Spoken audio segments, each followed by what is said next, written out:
May napansin lang ako dito sa pag-iikot ko. Bakit itong power source indicator hindi nakailaw? Pati yung hoisting heater dapat dito lahat to nakailaw. Yung heater walang ilaw din.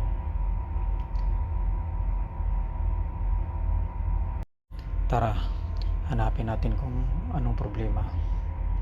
Ito, nakita natin dito yung circuit breaker nya nagka-trip. Ngayon i-reset natin, automatic siya magti-trip kahit anong reset natin.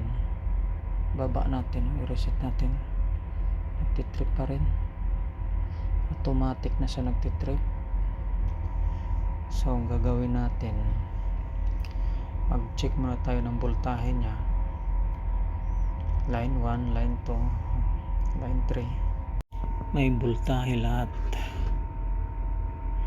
yung line 1, line 2, line 3, 440 volts meron siya. So ang gagawin natin, mag-disconnect tayo ng wiring connection niya na papunta doon sa motor. Gagamit tayo ng Megger tester kasi dito natin malalaman kung may shorted na yung mga linyada na papunta doon or yung motor may mababa na ba yung resistance niya.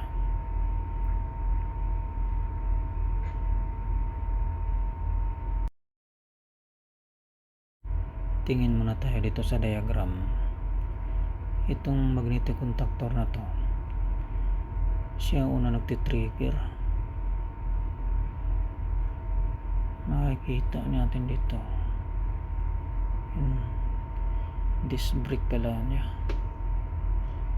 yun ang una magtitrigger.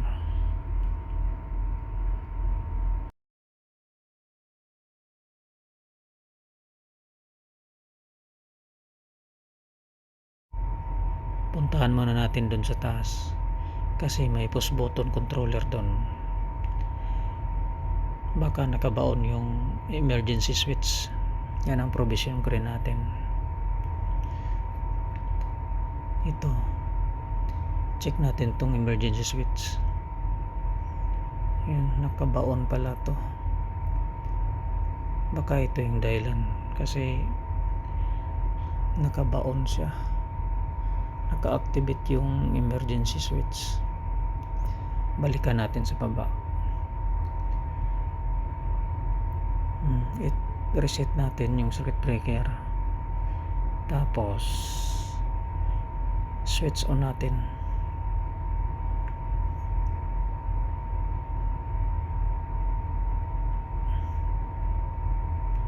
Ayun, hindi na siya nagtitrip, umilaw na. Ibig sabihin ito, yung sa panel nya, yung mga indicator mayroon na din. Yung power source nagkakaroon na ng ilaw, pati lahat ng heater mayroon na din. Yung problema pala nya ay naka-activate yung emergency switch.